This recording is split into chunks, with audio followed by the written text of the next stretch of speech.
Good morning everyone, কেমন আছো তোমরা সবাই? আশা করি তোমরা সবাই খুব ভালো আছো আর আমিও ভালো আছি। তো নতুন একটা ভিডিও নিয়ে চলে এলাম তোমাদের সামনে। আর আমি তো এই বাড়িতে এসেছি, মানে আমার বাপের বাড়িতে। তো এই বাড়ি থেকেই সকালবেলার বাইরেটা দেখো কত সুন্দর লাগছে দেখতে। এখনও ঘন কুয়াশা আছে, দূরে দেখা যাচ্ছে অনেক কুয়াশা। রোদ্দুরও উঠে গেছে, এখন ওই সকাল 8:30 মতো বাজে। তো চারিদিকটা বেশ এখনও কুয়াশা কুয়াশা মতো আছে, আবার এদিকে রোদ্দুরও উঠেছে। আর এদিকে দেখো মা চা করে নিয়ে এসেছে আর সোহাগ সবাইকে বিস্কিট দেবে বলে হ্যাঁ যাচ্ছে। আর আমরা একটা জায়গায় যাব বলে সবাই রেডি হচ্ছি। তোমাদের সকালে যেমনটা বলেছিলাম যে একটা জায়গায় যাব, তো আমরা এখন যাচ্ছি সবাই মিলে, বাড়ির সবাই মিলে যাচ্ছি মন্দিরে পুজো দিতে।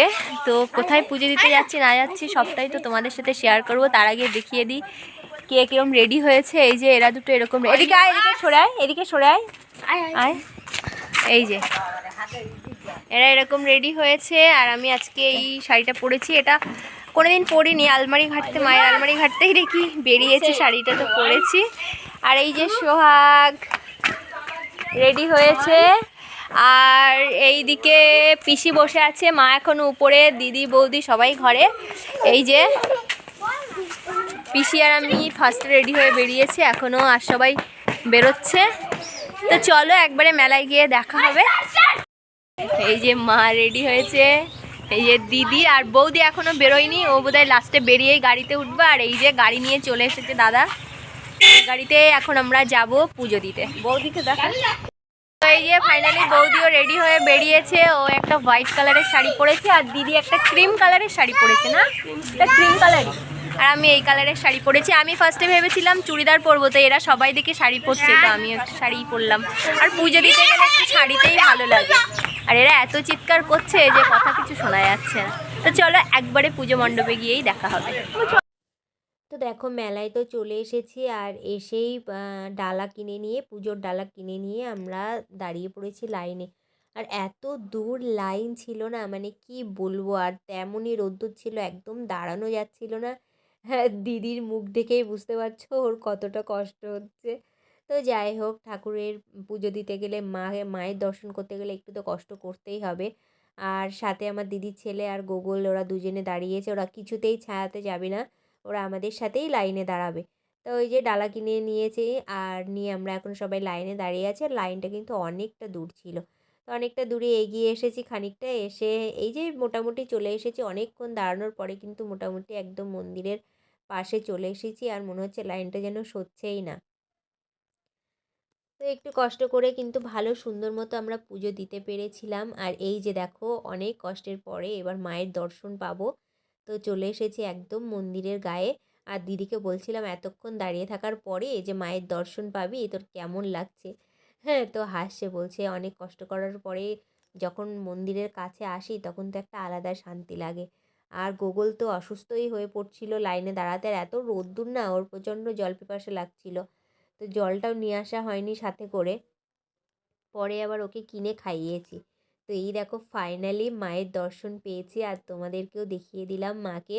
আর খুব জাগ্রত মা, প্রত্যেক বছর 1 মাস ধরে পুরো পৌষ মাস জুড়ে কিন্তু মেলাটা হয়, আর খুব বড় মেলা হয়। ফাইনালি দেখো এখানে পুজো দেওয়া হয়ে গেছে আমাদের, আর আমরা এখন বসে আছি এখানে। আর এখানে একটা বেড কভার নিয়ে এসেছিলো মা বাড়ি থেকে, তো সেটাই বিছিয়ে বসেছি আমরা সবাই মিলে। খুব কষ্ট হয়ে গেছে, কারণ কি 1-1.5 ঘন্টা লাইনে দাঁড়িয়ে পুজো দিয়েছি, আর কোমর পুরো ধরে গেছে। আর ওদিকে খিচুড়ি দিচ্ছিলো, সেটাই আমি বলছিলাম, তো আমরা যদি আগে জানতাম তাহলে টিফিনটা আর করতাম না, ওখানে খিচুড়িই খেতাম। তো যেহেতু বাচ্চাদের প্রচণ্ড খিদে পেয়ে গেছিলো, তো ওই জন্য আর সময় নষ্ট করিনি, পুজো দিয়েই তাড়াতাড়ি করে গেছিলাম খেতে। আর এদিকে দেখো কত ধরনের আচার, মানে মানে জিভে জল চলে আসছে, কি বলবো তোমাদেরকে। অনেক ধরনের আচার ছিল, তো বৌদি এখান থেকে আমের আচার নিয়েছিল। তো আচারটা খেতে কিন্তু বেশ টেস্টি ছিল। আর যেহেতু অনেকটা বড় জায়গা জুড়ে মেলাটা হয়, কত যে খাবারের দোকান বসে, আর দুপুরের টাইমে এই যে আচার, ফুচকা, ঘুগনি এগুলো খেতে কিন্তু বেশ ভালো লাগে। তো মোটামুটি সব কিছু অল্প অল্প করে ট্রাই করেছিলাম। হ্যাঁ, খিচুড়িও কিন্তু আমরা অল্প করে ট্রাই করেছিলাম, আর বেশ সুন্দর টেস্ট হয়েছিল। যেহেতু ঠাকুরের নামে রান্না হচ্ছে, আর ঠাকুরের প্রসাদ তো একটা আলাদাই টেস্ট হয়। তো অল্প অল্প করে নিয়ে ওখানে বসিয়েও খাওয়াচ্ছে, আবার বাটিতে করেও দিচ্ছে। তো বেশ আমরা এই অল্প অল্প করে বাটিতে করেই নিয়েছিলাম, নিয়ে কিন্তু সবাই বসে একটু করে খেয়েছিলাম। আর দেখো এখানে কদবেল, পেয়ারা, কুল কত কিছুই না উঠেছে। হ্যাঁ, তো এত কিছু খাইনি, তবে এই ফুচকা, ঘুগনি, তারপরে আইসক্রিম এগুলো ট্রাই করেছিলাম। আর দুপুরে রোদ্দুরে না গরমও লেগে যাচ্ছিলো ভীষণ। আর মেলাতে না প্রচণ্ড ভিড় হয়েছে, সবে কিন্তু শুরু হয়েছে, আর পৌষ মাস জুড়ে বললামই তোমাদের মেলা হয় পুরো পৌষ মাস জুড়েই। আর এইদিকে দেখো বসিয়ে কিন্তু খাওয়াচ্ছে, বললাম তোমাদের এখানে বসে কিন্তু অনেক লোকে খায়, আবার বাটিতে করে নিয়েও কিন্তু খায়। এই দেখো আমরা বাটিতে করে নিয়েছি, অল্প করে নিয়ে আমরা কিন্তু সবাই মিলে বসে বসে খাচ্ছি। আর সোহাগ কিন্তু আজকে একদমই জ্বালাতন করেনি, একদম লক্ষ্মী বাচ্চা হয়েছিল মায়ের কাছে। হ্যাঁ, আর হচ্ছে আমরা মোটামুটি এখানে খাওয়া দাওয়ার পরে একটু বাচ্চাগুলোকে এইখানেই বসিয়ে রাখবো, রাখার পরে আমরা কিন্তু একটু মেলা ঘুরতে যাব। কারণ পুজো দিতেই আমাদের অনেকটা সময় লেগে গেছে, মেলাটা আর ঘোরা হয়নি ঠিকঠাক। তো মেলাটা ঘুরবো, তারপরে আমরা যাব বাড়িতে। আর এই দেখো মেলা টেলা ঘোরাও কমপ্লিট হয়ে গেছে আমাদের, এইবার আমরা যাব এখন বাড়িতে। তো মেলার মানে বাইরে আর কি, রাস্তার উপরে হচ্ছিল মেলারই প্রোগ্রাম হচ্ছিল, ফাংশন হচ্ছিল, তো ওখানে দাঁড়িয়ে একটু দেখছিলাম। দেখে দেখে কিন্তু সোজা বাড়ি চলে এসেছিলাম। আর বাড়ি এসে একদমই ভিডিও করা হয়নি, কারণ সেই সকাল 10টা সাড়ে 10টার দিকে বেরিয়েছি, আর বাড়িতে এসেছি প্রায় 3:30 4টের দিকে, তো তার জন্য আর ভিডিও করা হয়নি। এই ভিডিওটা কিন্তু এই পর্যন্ত।